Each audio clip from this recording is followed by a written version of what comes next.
Welcome to Meet the Author, where you can join in on insightful conversations with best-selling and award-winning indie published authors. Your hosts today are Rob and Joan, who themselves are indie published authors, book publicists, and paranormal investigators with Tampa Bay Spirits, based in Tampa Bay, Florida. Thanks for dropping by. And now, on with the show. Hi, and again, I'm Rob. Again? Again. I think it's the first time you've said it tonight. Oh, okay. Hi, I'm Rob. And I'm Joan.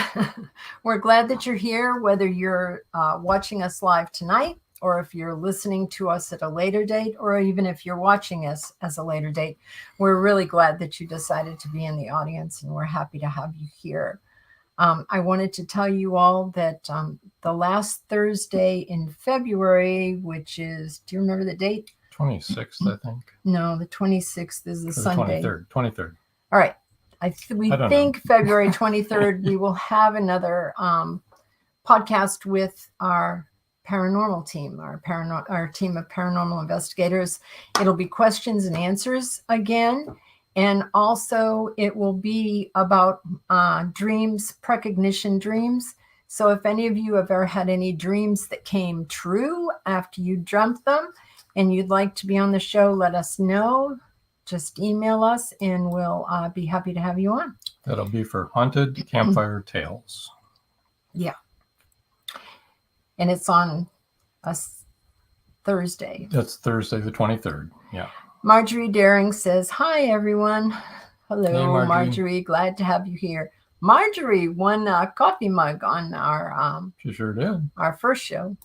C.W. Hawes is here. Hi, Rob, Hey, Joan, CW. Cindy, and Linda. As you can see, Cindy and Linda are already up on the screen.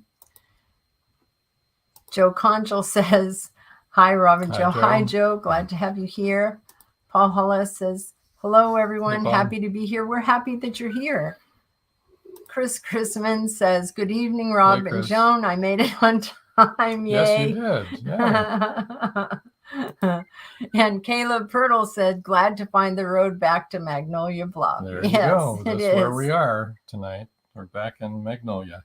And Joe Conchel said, yay, looking forward to the haunted campfire talks. That was fun. Yeah, it should be really good. And Robin and Joy both want to be on again because they've already had Joe Conchel misspelled Tales and wants us to know he actually does know how to spell Tales. Yes. Very good spelling. Yes. Robin and Joy will be back on because they wanted to be back on because they both have had precog dreams or dreams that have come true. That we might have another special guest star. You never know. Well, I hope so. Guest. We would like to have another guest. Chris Chrisman said, and hello to Cindy and Linda. There you go. Want to remind everybody, Voice of Indie podcast on blogtalkradio.com right after this show, Beam Weeks and Gary G's. Tonight, let's see who it is tonight. we can tell you who it is tonight. It will be Kristen Howard is going to be the guest tonight. So if you stay tuned, at the end of our show, we run a spot for them, and it tells you exactly how to pop over and listen to their podcast. I want to remind everyone, episode rewind coming up this Saturday night. It's Mark Langley, episode 63. He's the author of the Arthur Nakai mystery series. Speaking of New Mexico. Yeah. And that's at 5:30 p.m. Eastern time here in the U.S., right here where you're watching right now. Next Wednesday, we've got Savannah Loy. We won't be live. It'll be a pre-recorded new episode. And you want to tell everyone about Savannah a little bit? Savannah is the mother of 6, 5 of whom they have fostered and then adopted. Hopefully, the last 2 they're going into court on February 2nd. So by then, hopefully, they'll all be adopted. She raises Bernedoodles. She is now a published author. She wanted to be an author for many years, but she's been busy being a breeder of Bernedoodles, a public speaker, a marketing assistant, an office administrator. She's been busy, but she's been very busy. Really enjoyable interview. You'll like it. Okay. I want to also tell everybody Siren Hunter will be released on February 14th, Valentine's Day. You don't have to email that email right there. You can go right to Amazon now and pre-order it. Okay, it's available for pre-order right now. It's George Dismuke's Siren Hunter. Okay, and we have a couple of comments here. All right. Let me see. Chris Chrisman says yes to dreams. Yeah, it'll be fun. Hey, Joan and Paul Alice. Chris says hello. And Joe Conjo says yes. Chat there. Joe Conjo says the town of Magnolia Bluff is open for business and murder. Hi, Linda and Cindy. I think it's always open for murder, isn't it? And Paul says hi, Chris and Joe. Oh, and our dog is not happy at that noise in the background there. Okay, quiet. All right. That's what it was. Yes, the all right. Next so, door. Since the town is open for business right now, why don't we bring in our guest tonight? And hello, Linda and Cindy. Well, hello, everyone. Hey, everybody. Welcome to Magnolia Bluff. Place. Of course, I think Linda's closer to Magnolia Bluff than any of us are because she's in Texas. So. Right. That's right. But Cindy and her husband and Rob and I are in Florida. Yeah. Well, if you have a good imagination, you can go there anytime. That's absolutely very true. There you go. That's just crack very open true. the books. You're there. Let me bring up the cover of your new book, unless there's something you'd like to talk about first, Linda. Oh, no, that's okay. I'd like for people to see it. All right. Linda, I believe yours is coming out February 20th, you said? That's correct. Okay, and it's The Doggone Diamond Dilemma. The Doggone Diamond Dilemma. I think that's a fun title, and it really gives you a clue as to what happens in the book itself. A dog is kidnapped. There's a diamond mine in Africa. And so the diamonds somehow mysteriously are in Magnolia Bluff, but nobody knows where they are. Uh-oh. And is the dog that is kidnapped? The dog that's kidnapped belongs to Esther, who is a really good friend of Caroline McCluskey, the protagonist of the story. So the story evolves around Caroline, who was dog sitting since her friend has gone missing, and someone steals the dog from her front yard. Oh, no. So Caroline's pretty stubborn. She's curious. She has solved crimes before, so she just considers this a challenge. And she brings her best friends into the picture, and they have dubbed themselves the Round Table. Okay. And Magnolia Nadine is one of her friends. Magnolia is director of the women's building in Magnolia Bluff. She coordinates all the events that occur there, and many times will stay in town and spend the night at the women's building, especially when she's been to Lou Ellen Muller's lounge and had a little bit too much to drink. She won't have country roads, hilly roads in that Texas Hill Country, because they can be treacherous at night when it's dark, and a lot of deer get out on the highway. So Magnolia is pretty smart. She's going to stay in town and take care of herself. Daphne Lee is a member of the Round Table, and she owns the Head Case Beauty Salon in town. And she is a tiny little character with really curly red hair that she usually has to wear a headband of some kind to keep it under control. And then, of course, there's Lou Ellen. She's a member of the Round Table. So these four ladies have many narrow escapes in this story, and they have some really humorous escapades along the way as they search for Esther and the dog. And the dog. What is the dog's name? The dog's name is Adam. And the reason Esther named him Adam is because he's the first dog she's ever had, and the first man was named Adam, so she thought that was appropriate. I like it. And her dog is beautiful. Very pretty. Well, all of the puppies are. All of these ladies own a black and white poodle. Oh. Except Lou Ellen. And you know, in my previous book, they came into their ownership not voluntarily. Their houses were burglarized. Nothing was taken from the house, but a dog was left with a note asking them to take care of it. So that's a mystery too. So that was a mystery in the previous story, which they solved. Paul Hollis says, most excellent cover. Thank you, Paul. And Chris Chrisman says, that's an interesting title. It is. I like it. I wanted a catchy title, and all of my Magnolia book titles will have the word dilemma. Excellent. That will kind of tie that particular series together as far as my authorship goes. Yes. We assumed you meant the one that you were writing. Caleb Pirtle says, when you live with an author who kills off as many as Linda does, you sleep with one eye open. I bet. Well, I learned from the best, and he's the one. I was going to say.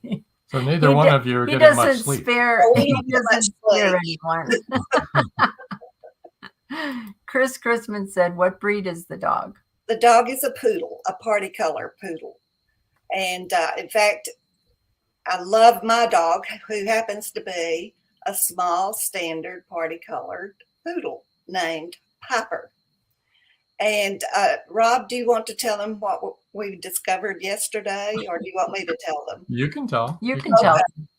Well, we were doing a pre-show, and Rob is going to be doing a trailer for my book. And he asked if I had the photo of the dog that's on the current cover of the book. And I said, no, but I do have a really good picture of my dog that you could use. And he said, well, we found one online. It's a stock-free photo. And he said, let me show it to you. He pulled it up, and I just, that's my dog. That picture was taken by my grandson. It's a mystery as to how that got out on the web. And I said, no, we found this. We found it in stock, royalty-free stock photos. Just pulled it up this afternoon. Yes.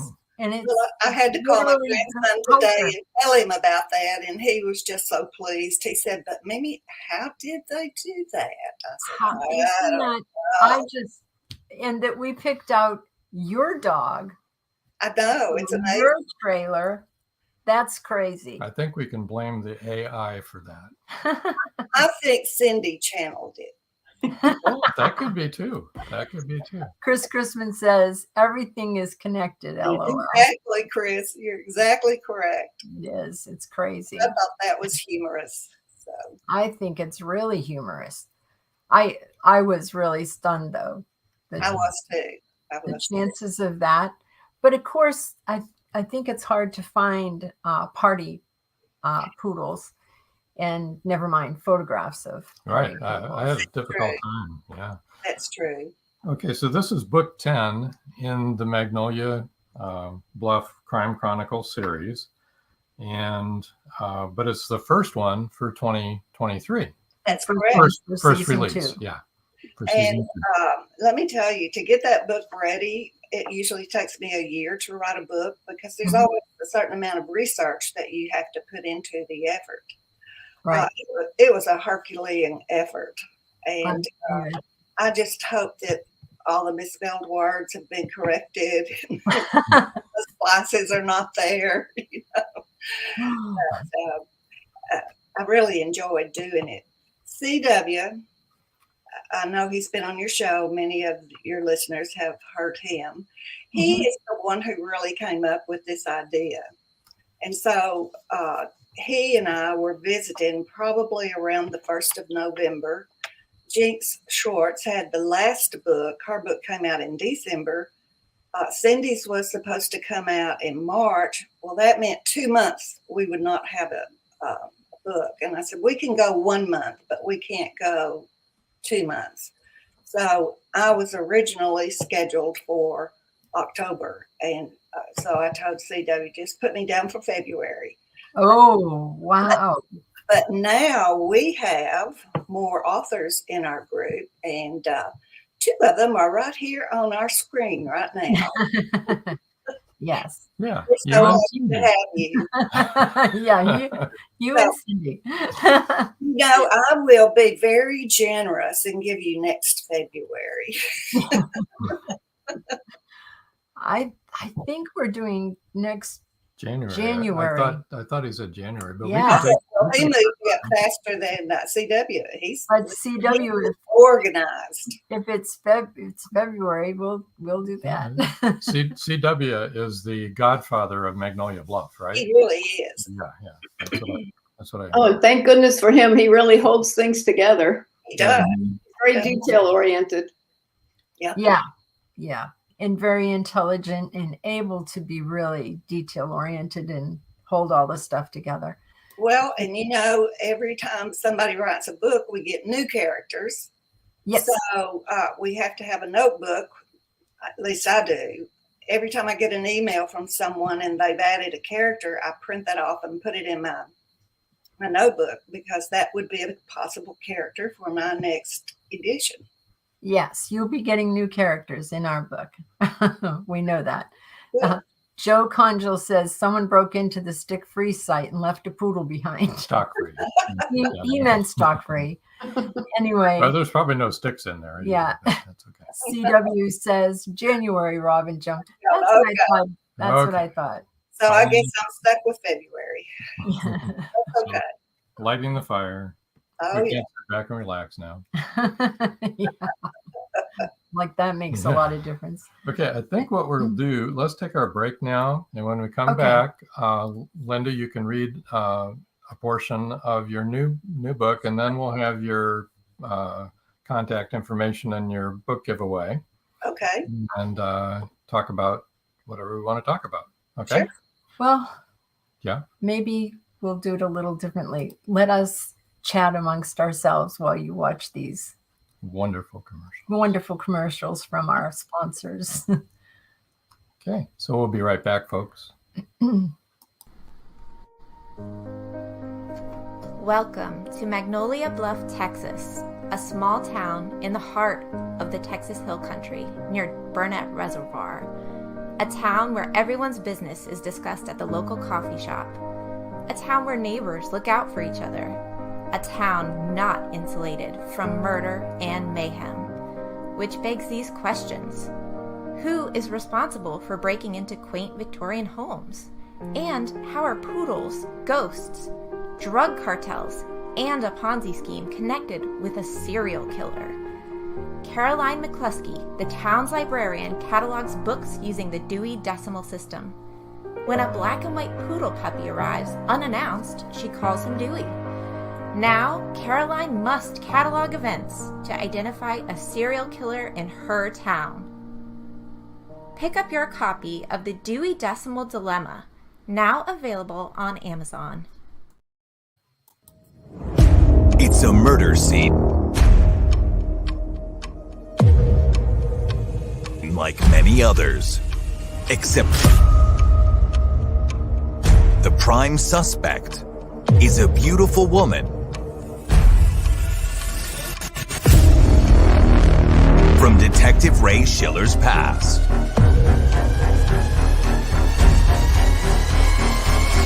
Ray is determined to help her, but at what cost? Targeting him for his interference, the killer threatens all Ray holds dear. He's given terms and a deadline he can't possibly meet. Run, Ray, run. Watch the past come back with a vengeance in Targeted. Don't miss a second. Order now. They thought the siren was dead. In the novel Siren Song by author George Dismukes, James Harmon shot her twice. Several people saw her dead body sinking slowly into the abyss. But now, in Siren Song 2, evidence suggests that she may still be alive. She killed that boatload of people. It was her! And she's just getting started! Angie, that's impossible. The cold chill up my spine tells me it's not impossible. We've got to start all over again. And this time, do it right. Siren Song 2. The story continues. Available on Amazon, Barnes & Noble, and many other bookseller websites. Get your copy today.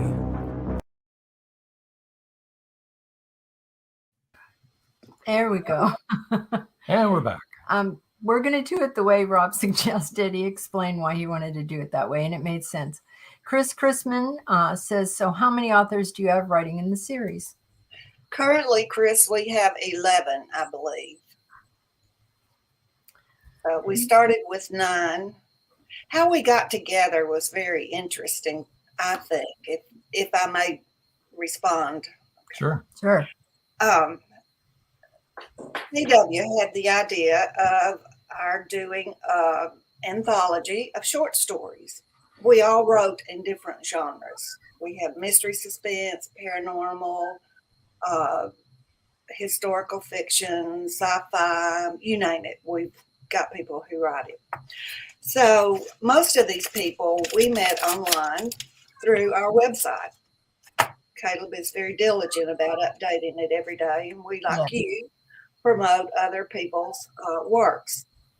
And Roxanne Berkey and Charles Brakefield write the Enigma series, and I have to credit Rock. She found a photo that was very intriguing, a picture of a boat in a sand with, you can see the water of the bay and some hills behind it. So we chose that photo, and everyone wrote a short story from their point of view with that photo as the inspiration. And it turned out we just really had so much fun. Herding authors is like herding cats. So we decided after many, many conversations how we would, divide up the royalties. We were all going to get rich off that one anthology, of course.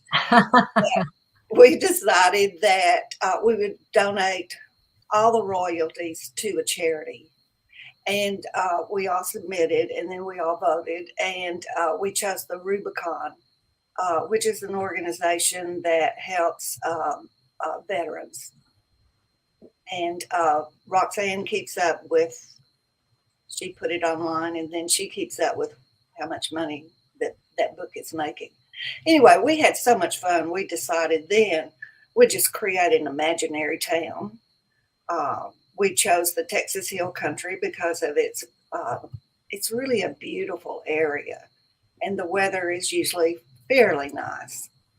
And so then we had to decide what would we have common on the front of each one of the books. We chose a welcome sign to the city. We have a map of the city with all of the different stores around it located. It surrounds a common green in the middle.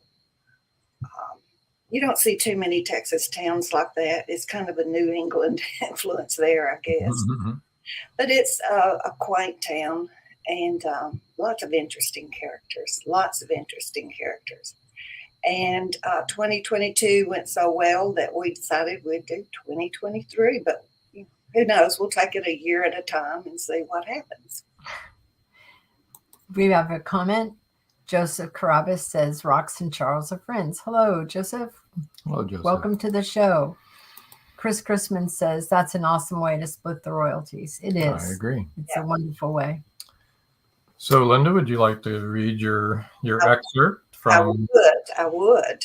So, on Diamond Dilemma. Let me get it up here on my screen so I can see it. And let me tell you where it occurs. Caroline McCluskey is the librarian at the public library, and she has just completed, along with other members of the community, Friends of the Library meeting. And so Caroline, Magnolia Nadine, Daphne Lee, and Lou Ellen have retired to the break room of the library to discuss the disappearance of their friend and the missing dog. Now, keep in mind that Esther has a house right across the street from Caroline, and they live in the historic district, so they live in these really cute little Victorian cottages with the picket fence in front. And so that's the background for this particular scene that I'm going to read. Daphne poured Pinot Grigio into her wine glass. She added a couple of ice cubes from the break room's ice maker. Just thinking, she turned to Llewellyn and asked, does the library need a liquor license for us to imbibe in spirits? Llewellyn shook her head. Ghostly spirits always hang out in old public buildings. Didn't you know that? That's the only kind of spirits I see. Well, in that case, I'll join you three seekers of the unknown, Magnolia Nadine said. I notice our illustrious leader is on her second glass already, and we've not begun to discuss our mission. Caroline took from the refrigerator a vegetable dip plate. She placed it on the table beside a bowl of chips. Have a seat, ladies. The round table is called to order. First on the agenda is food, said Daphne. And unless Magnolia Nadine is spending the night at the women's building, she needs sustenance to offset the effects of the spirits we've located. Amen, said Llewellyn. So do I, but only because I haven't eaten all day. By the way, Caroline, that young reporter brought me several posters today about Adam. I sure hope you get him back real soon. Yeah, said Magnolia Nadine. In case Esther returns, I'd hate to be the one to tell her dog was kidnapped. You mean dognapped, don't you? Asked Daphne. Give her a glass of wine and she becomes a grammar police, Llewellyn said. Talk ceased as the women filled their plates. Daphne removed her headband and her unruly curly hair popped up like red poppies reaching for the sky in springtime. Not one of Llewellyn's Dolly Parton look-alike blonde curls were out of place.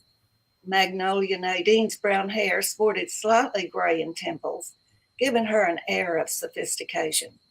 But truth be known, Magnolia Nadine was the most down-to-earth friend Caroline possessed, despite being the wealthiest of them all. Let's talk about that, Caroline said, and then added, Esther's disappearance, I mean. Did you have an opportunity to glean information from Chief Jaeger? Llewellyn asked. Yes and no. As usual, he told me to mind my own business. Let him do his job, blah, blah, blah. But when I mentioned the bi-weekly arrival of a cleaning crew and a lawn maintenance team at Esther's, he perked up. You mean to tell me that he is so oblivious that he never noticed Esther's yard hasn't been overgrown all summer? Asked Llewellyn. Magnolia Nadine laughed. Need you ask that question? Well, even a blind hog finds an acorn sometimes, says Daphne. Let's give him the benefit of the doubt. Benefit my... You know what, said Magnolia Nadine. Our friend is missing, and I don't think he has the first clue about how to find her. What say you, Llewellyn? Asked Caroline. Here's what I've been thinking, Caroline began. I need more spirits. When you start thinking, we usually end up in trouble, Daphne said. She reached for the now almost empty bottle and poured the remaining contents into her goblet. Caroline stood and unlocked one of the cabinet drawers.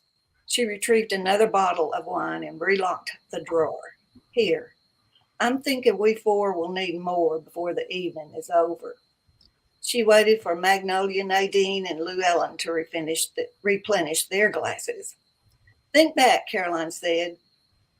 With the exception of Llewellyn, we were burglarized last October. Remember, it was Esther who helped the culprit break into our homes. She waited for both Daphne and Magnolia Nadine to nod. And while we have fallen in love with the cute little puppies they left behind, I think it's time we turn the tables by doing a little breaking and entering of our own. Excellent. Wonderful. That sounds very good. It does. It does. All right. So here's the book giveaway. Book giveaway, everybody. The first 3 people to email lsgp2019@yahoo.com will win an ebook copy of The Doggone Diamond Dilemma.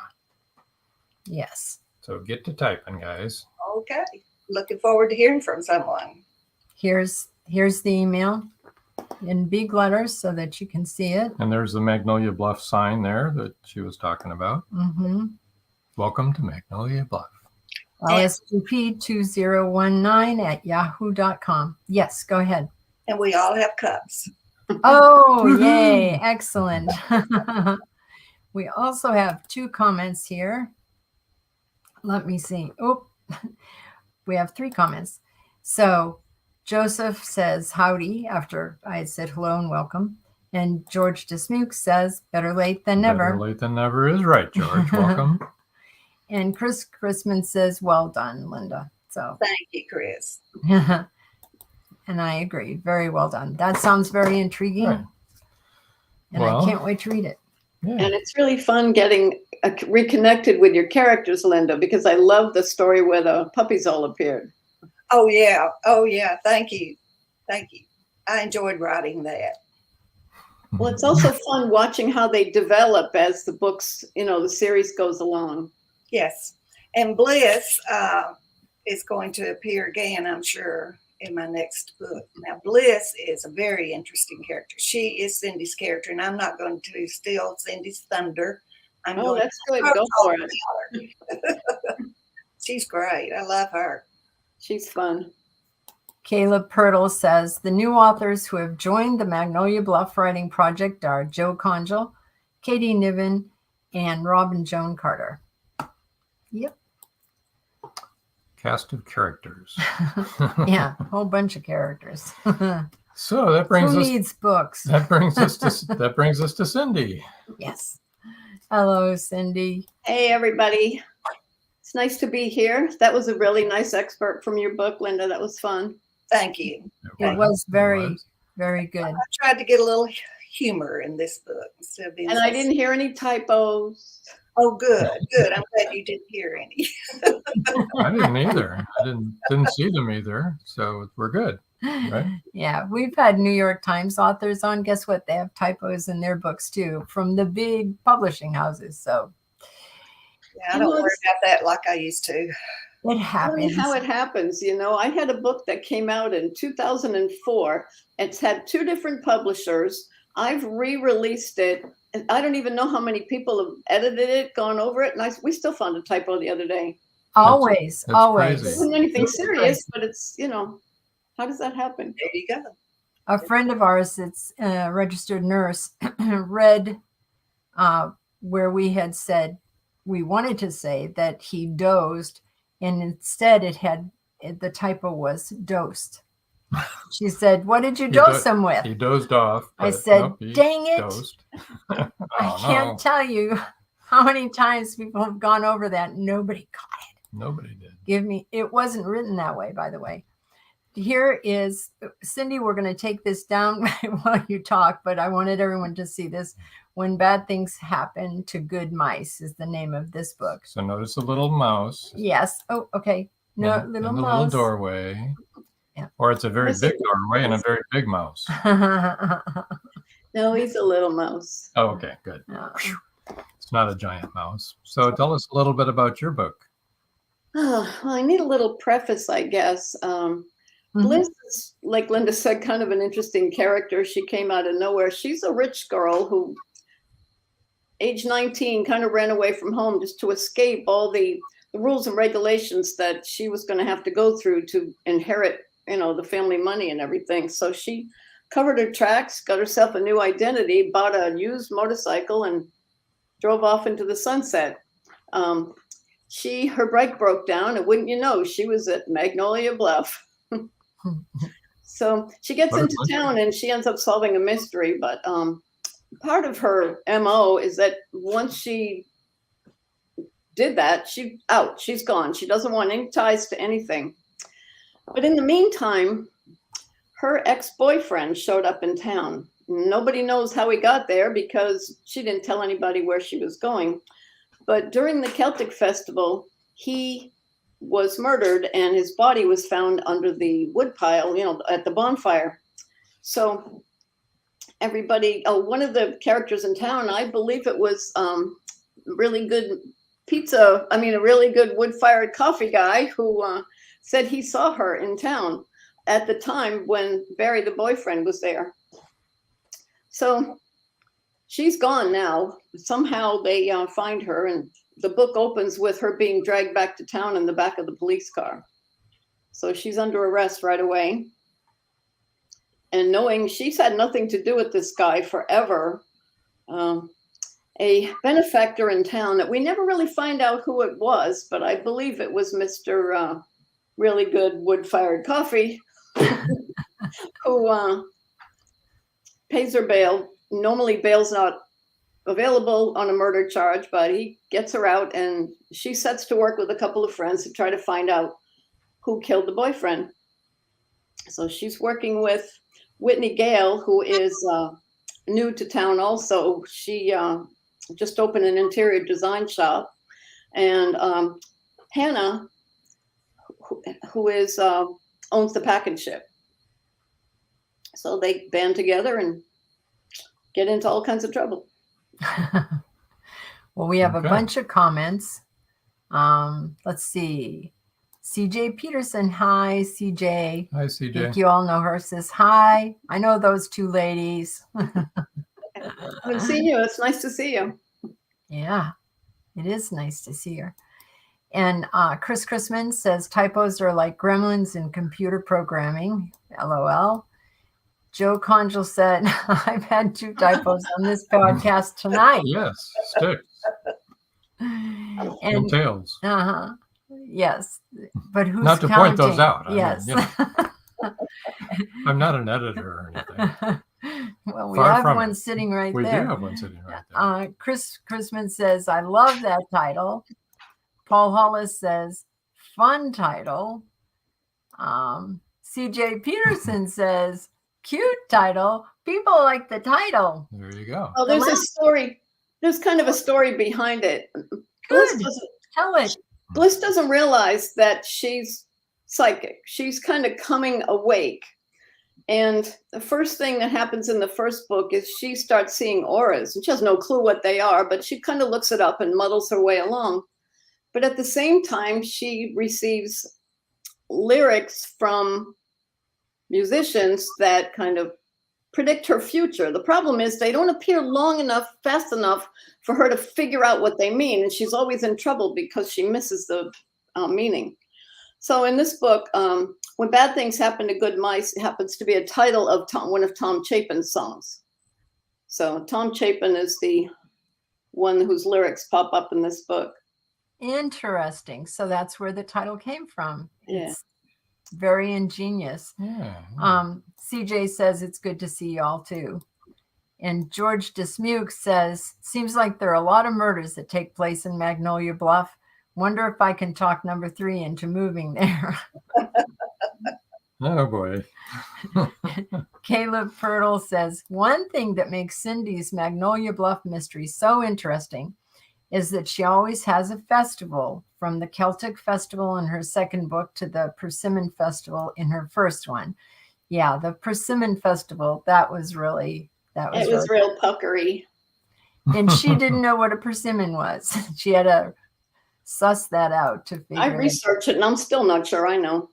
It's a Texas thing. Chris Chrisman said, how hard do you all find it writing in the same world? I think it's kind of interesting because we've all fashioned a few of our own characters together, and we kind of intersperse with some of the regulars, from the first few books. But we all use the same setting, the same platform, the same map of buildings and whatever. So it's fun trying to tie things together. And it's hard not killing off each other's characters because you go, this one would fit really good for this murder, but oh wait, that's Linda's character. Yes, we have a list of who we can and cannot kill. We have a stack of papers. And it's getting longer. We got a message from CW today, and he's got a whole list of new characters. It's like, what? Well, he said there's 10,000 people in the town, so he's bound and determined. He's going to introduce all of them, I think. I think so. I hate to interrupt, Cindy, but we also have to be careful we don't bring someone back alive. Yeah, I know. We have to have a certain document where it crossed off a little colored lines. Right. That's but a pretty good we may be bringing some people back in our book. Oh, cool. That is cool. That would be great. Yeah. We can Chris Chrisman says, puckery, I am so stealing that word. And another CJ, cool thing. Oh, go ahead. Okay. CJ says, it seems like a uniquely wonderful way to write a series anthology set. I agree 100%. Yes. I think it's wonderful. And now we're part of it. It's really fun. Cool. There's like millions of emails going back and forth while we're processing things. I bet. Well, thank goodness we have CW to help keep things straight. There you go. Well, Chris Chrisman says, I remember reading the Thieves World series of short stories back in the 70s. I always thought it was a great concept. Yeah. I think we're going to take our second and last break.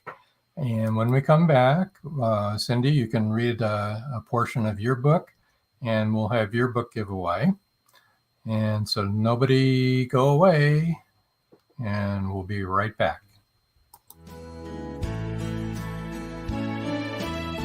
People Who Like to Read Want to Get Their Hands on Books by Becca Jones. Becca Jones, the breakthrough author who tells it like it is. It takes courage to tell a story when it reveals dark secrets. Becca Jones delves deep into the hidden world of sexual abuse. She tells what happened and also tells how she survived. Meant to Be is much more than just entertaining. Meant to Be gives you a point of reference, hope to cling to, and becomes a guide for survival if you have suffered the same thing. Meant to Be, Becca Jones, a must-have. Meant to Be is available on Amazon, Barnes & Noble, and many other bookseller websites.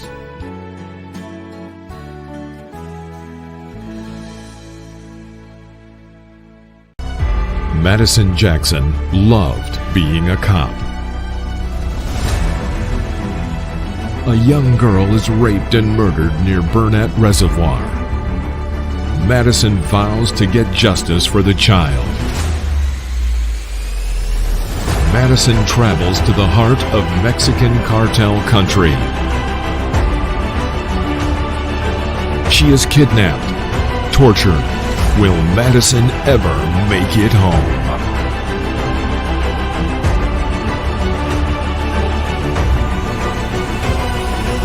Justice by Kelly Marshall, only at Amazon.com.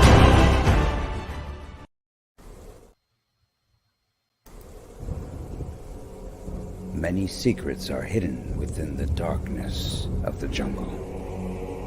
Behold, this one about a man, a woman, a black jaguar, and an ancient Maya legend. Two Faces of the Jaguar is a novel by George Dismukes that will take you deep into the jungle and capture your imagination until the last word. Two Faces of the Jaguar is book one of a trilogy. Two Faces of the Jaguar, where only the adventurous dare to read. Two Faces of the Jaguar, The Lost City, and The Jaguar's Quest are available on Amazon.com, Barnes & Noble, and many other bookseller websites. Two Faces of the Jaguar, the book people are talking about. Get your copy today.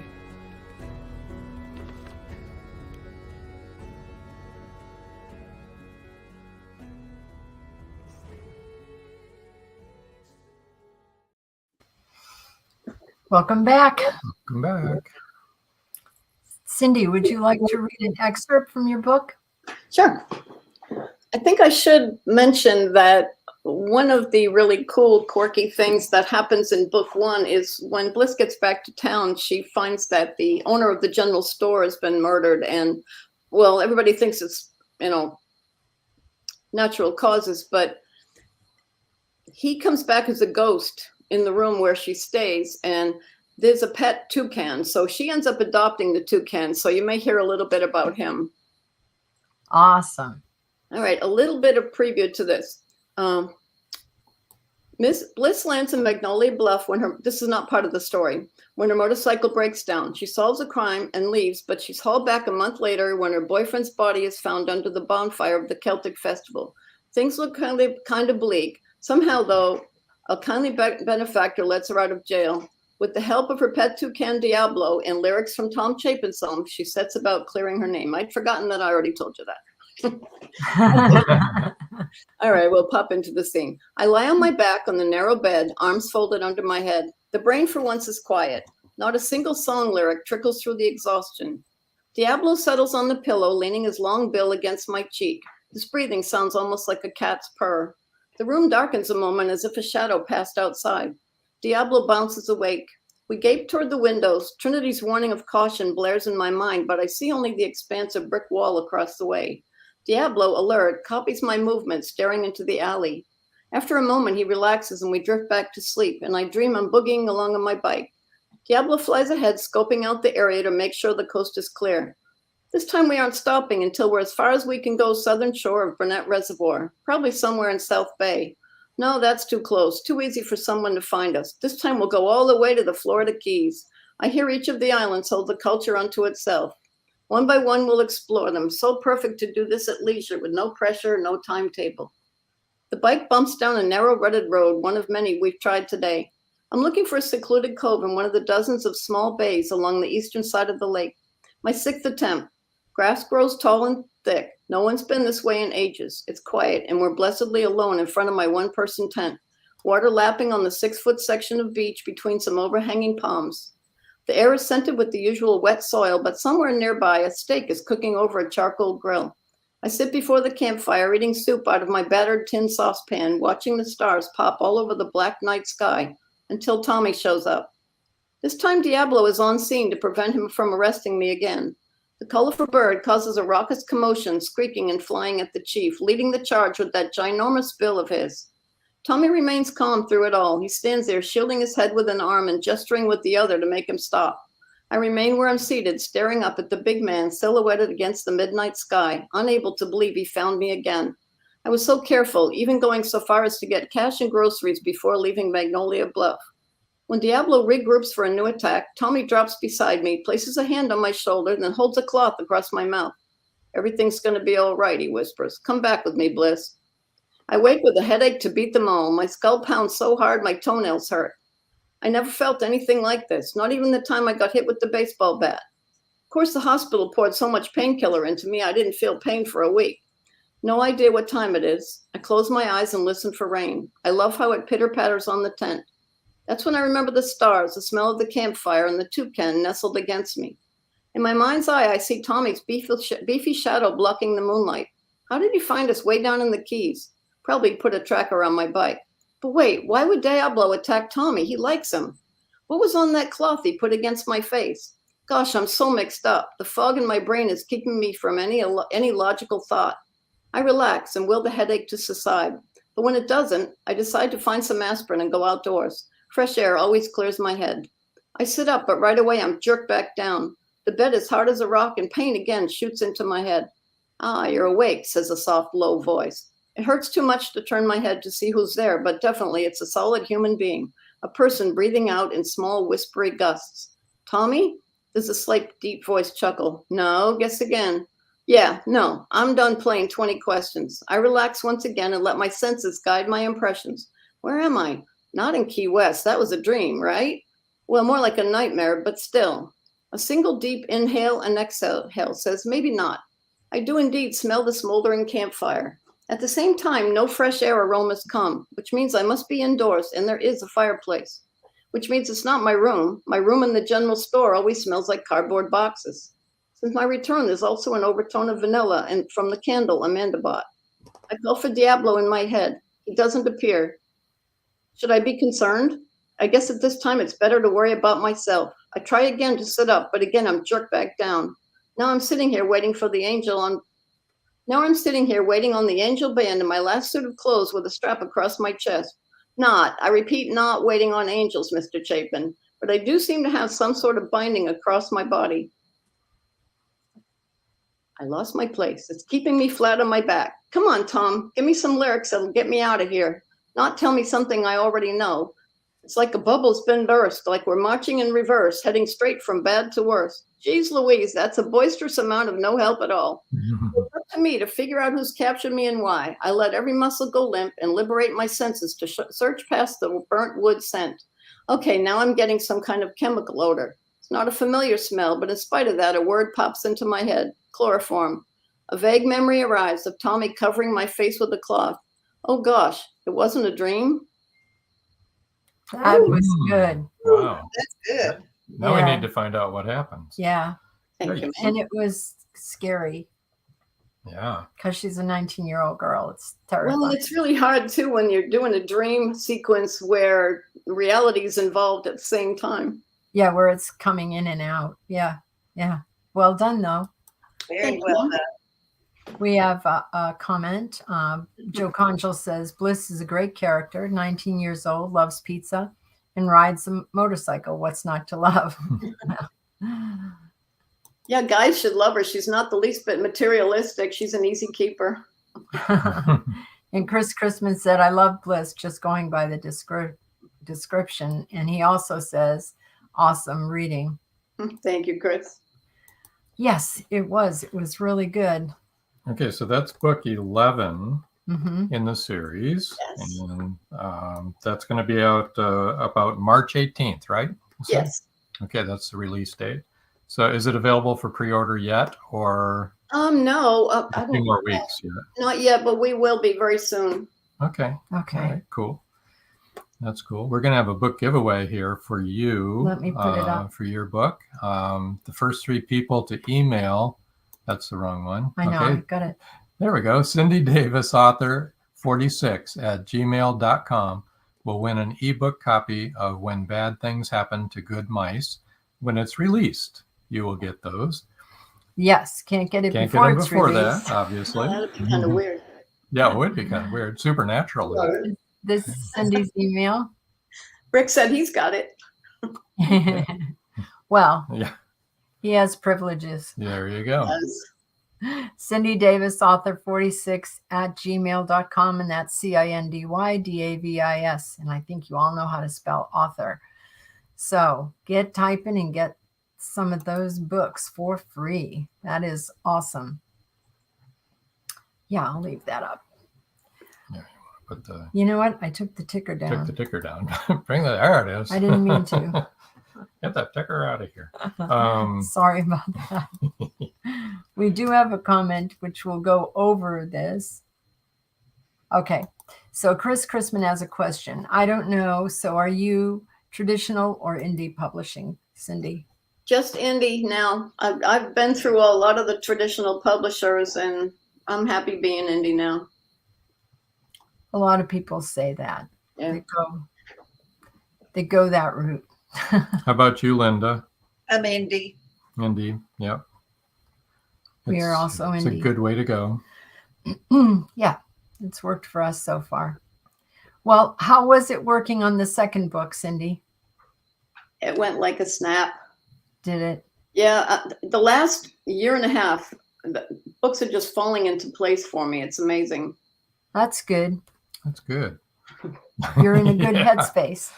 I'm already putting together the plot for the third book if we decide to do it. Because, Linda, you talked about the spa. Yes. And there's a husband and wife couple that own a new spa in town, and one of them is going to die. Well, I'm sure my ladies will visit it. They won't have to drive to Austin to go to the spa. Well, maybe they can be on the scene when it all happens. Oh, that'd be great. I'll let you use them in your book too.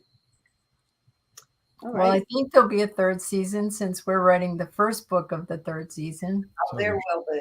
There should be. So go ahead and write it now. Cindy, do you start planning your next book before you even finish the one you're on? To a point, I have to, because in my regular books, I always put chapter 1 of the next book. In this one, we put chapter 1 of the following author. Yes. In this series. But normally, I have something in mind for it. Good. Now, Cindy, who did your covers for Rick. this one? Rick did them. Good job, Rick. Thank you. He's spying on us. He's really there, right? He's always here. Oh, okay. Get rid of him. No way. That's funny. And Linda, who does your covers? Crispian and with Wildwood Books. He's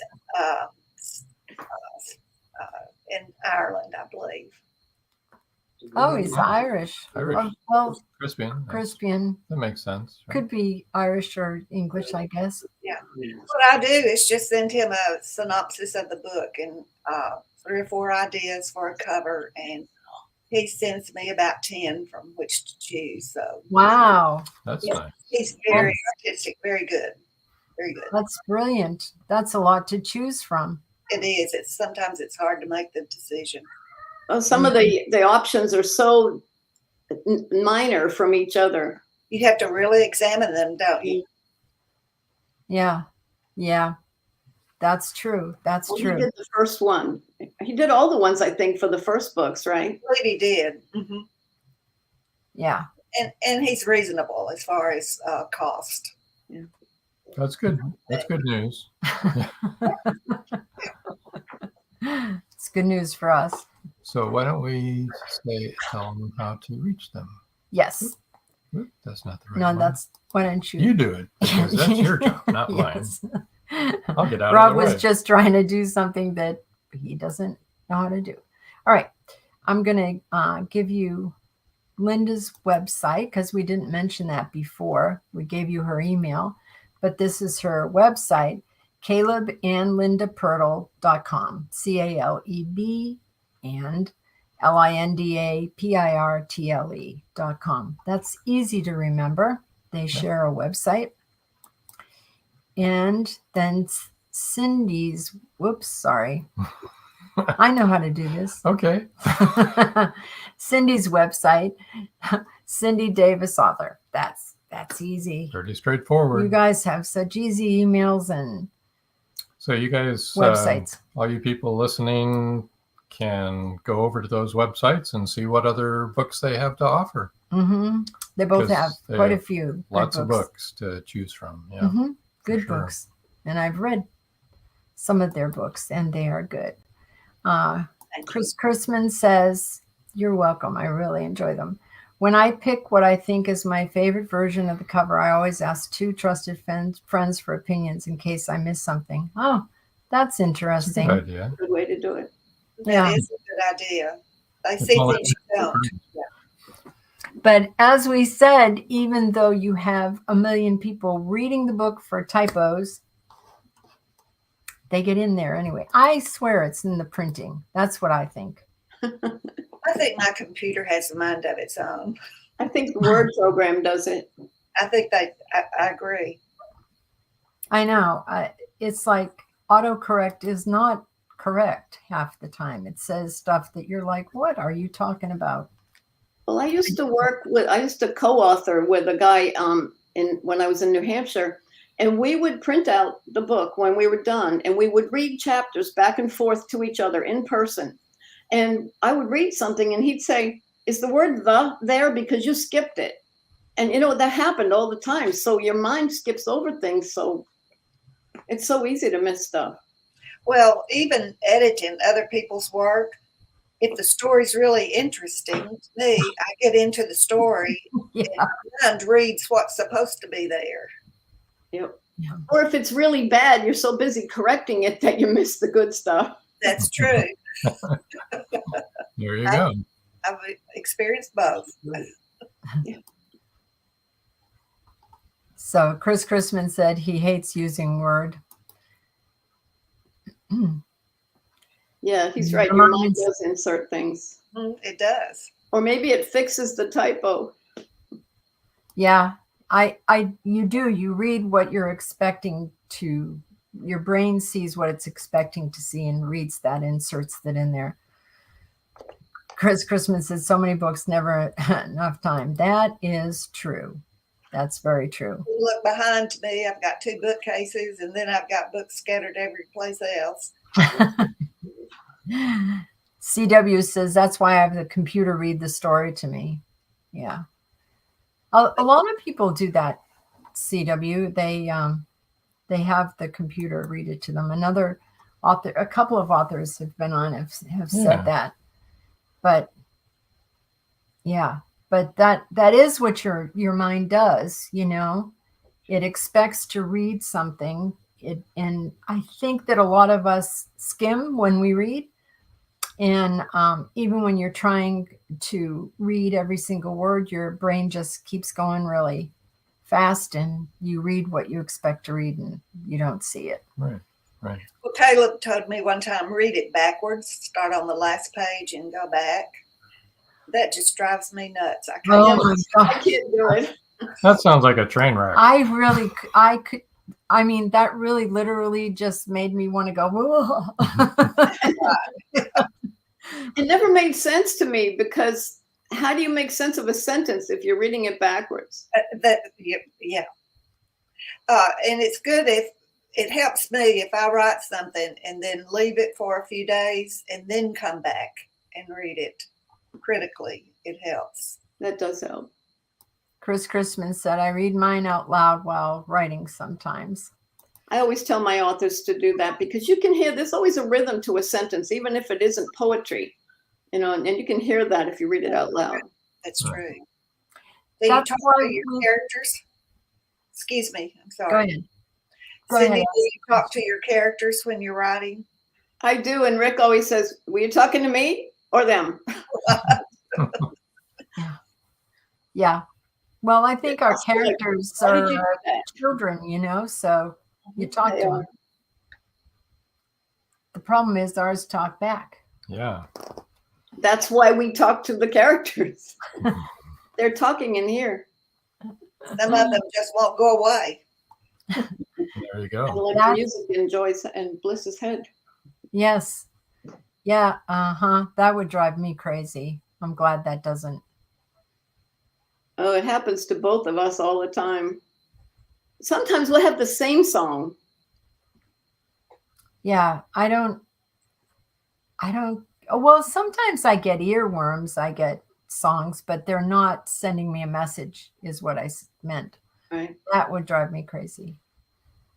I get my messages in pictures. Yep. Oddly enough. Yes, you hear where it's off. Chris Christman said that. Joe Conjal says, I think Caleb was having fun with you, Linda. He always does. Chris Christman said, the outlaw part was an issue with my wife in the past. No, I am not talking to you, Annie. Yeah, that's funny. Well, this has really been great. I do want to remind everybody that we'll have another paranormal podcast with our team. What's the name of that podcast? Haunted Campfire Tales. Haunted Campfire Tales on Thursday, the last Thursday in February, the 23rd, I think. And it will be about dreams that come true. So if you had a dream that came true, or if you have a ghost story, please email us and we'll put you on the show.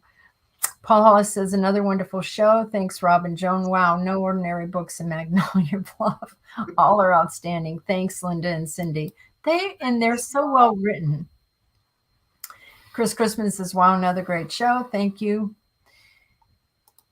Cindy and Linda. Well, thank you guys for coming. Thank you for having us. Yeah. So we're going to move you two guys over to the side here. Thank you for being on the show. Thank you for joining us. Yes. Stick around until we come back to you once the closing comes on. Okay. And move you over like that. And let's see, one more thing here. I dreamed I won the lottery, Joe says. Still waiting for it to come true. Yeah. Well, that may not have been a precognition dream. pretty much everybody's dream there, I think. Yeah. Not that it doesn't come true. But, no. Okay, so a reminder, join us for episode rewind Saturday, 5:30 p.m. right here where you're watching right now for Mark Langley. And next Wednesday, watch Savannah Loy, episode 95, same place. And let's see here. What else do we want to do? That's about it, right? I think that's it. All right, then. Unless there's anything else, we're going to go ahead and say good night. Until next time. That's all, folks.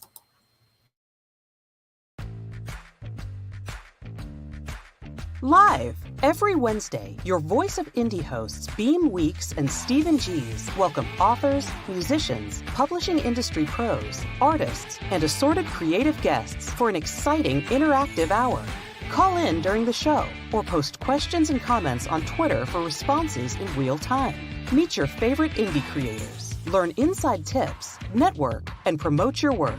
The link for each week's show is pinned on Twitter atop @VoiceOfIndie, and you can receive the link every Wednesday morning in your inbox by subscribing to our newsletter at freshinkgroup.com. Check out Voice of Indie every Wednesday on Blog Talk Radio and catch hundreds of episodes archived everywhere from our websites to our YouTube channel and Spotify. Thank you for joining us here on Meet the Author. Make sure you stay up to date with our show by clicking like, follow, and share. And you can find us on Spotify, iTunes, and more. See you next time on WLFE-DV.com.